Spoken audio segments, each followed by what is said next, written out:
Good morning, Barton RV and family. Today we're going to do actually a RVing video. We're not actually going to a place, but I'm getting the RV ready.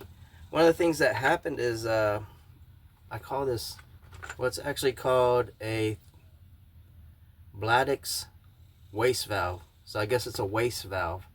I call it the poop handle. And what it is it's the handle to the black tank outside the trailer.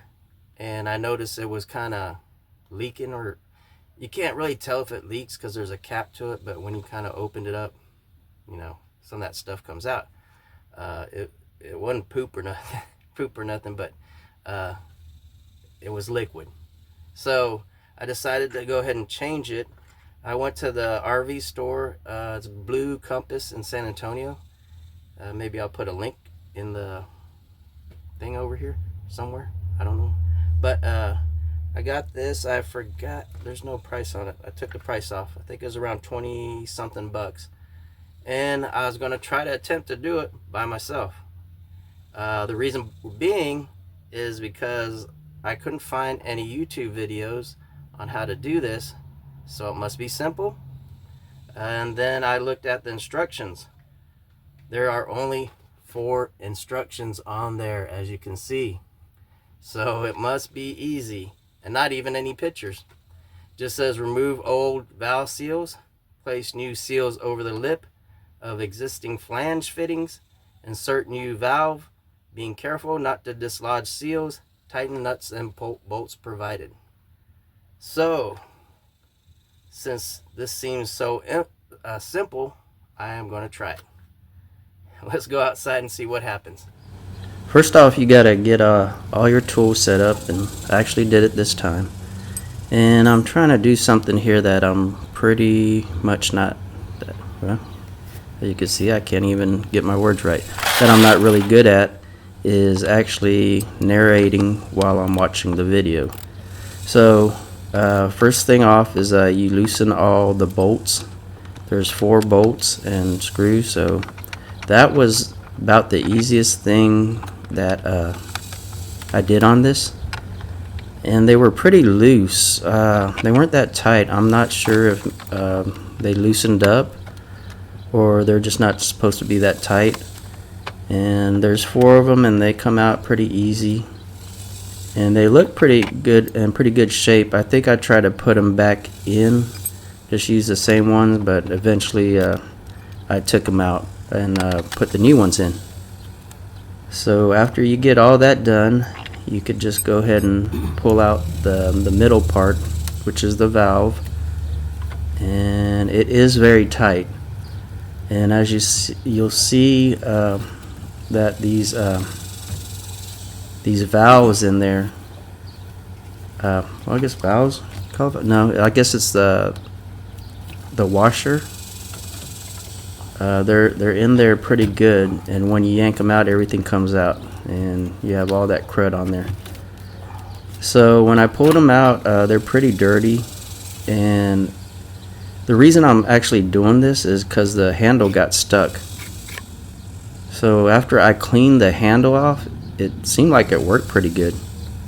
So if I knew actually done this before and I knew what I was doing, I probably could just got away and bought these washers and clean out the handle, as you saw all that residue on there. So on this part, this was actually the hardest part right here and the most important part of the instructions.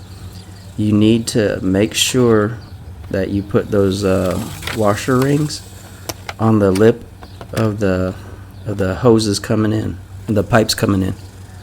Alright, I went ahead and took the new valve out of the package, and what I'm doing right here is just making sure it's the same size as the old one, and it is. The only difference I saw in it was that there's actually the logo on one side is painted and the logo on the other side isn't, and it doesn't really matter to me which side is in, the logo side out or the logo side in, because eventually after struggling with this, I had the logo out. I'm sorry, the logo in. And see, if this is the problem right here, you have to keep those washers on. See, there it goes. You have to keep those washers on top of the pipe. If you do not keep them on that pipe, it will leak. And that was my problem. That's why I had to do this 4 times.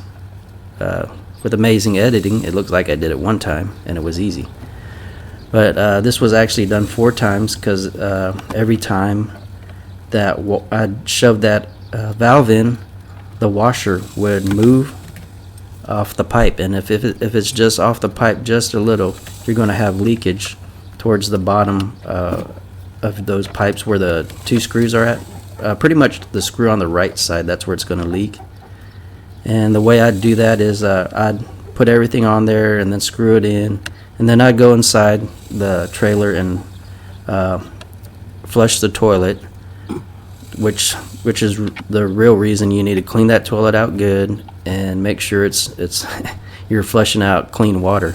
So I'd fill it up and then I was flushing clean water and to see if there's any leakage. So, and you'd get that leakage right there where that bottom screw is on the right. So it's very important that you run your hands, because you can't actually see under there, and I really didn't want to lay down under there because, you know, that's bad water coming out of there. And it really got wet after 4 times of doing this. You want to run your hands under that pipe and try to see if that the washer is seated towards the back end, the left end of the pipe, because that's pretty much where it probably would mess up, because you could kind of see the front of the washer when you're doing this. And I think also maybe after 4 times of screwing this in and screwing it out, maybe it widened the gap a little bit between the 2 pipes and made it easier. But yeah, it wasn't as simple as I made it look. And eventually when I finished all this, I went back to the old valve and cleaned it off a little, and the pipe handle worked. So I'm thinking it was just maybe had a lot of corrosion on it, and I could have just got away with just buying new washers and cleaning out the valve. And I'm going to actually keep the old valve, so I'll have a spare in case anything happens. So that first one, it actually didn't break, and it actually didn't get stuck. And if you just clean it off, I think it'll work some more. Because if it was just a leak, I would have probably leaned towards to just buying new washers, but the handle actually got stuck. So that's one tip I guess I could share with you guys, is keep that old valve and wash it off. And that might, if it's just getting stuck, that might be the problem. It might even fix the leakage. But if you're gonna pull the whole thing off, you might as well just go ahead and buy new washers. So I hope this helps some of you guys, because I really didn't see any videos on this. And make sure you guys like and subscribe. We need more subscribers. We're, I think, around the 380 area, and I wish we could get to 500 at the end of this year, but I don't know if we can. But 400 would be good. Any help you guys could do, please like, share, and leave comments. Thank you guys.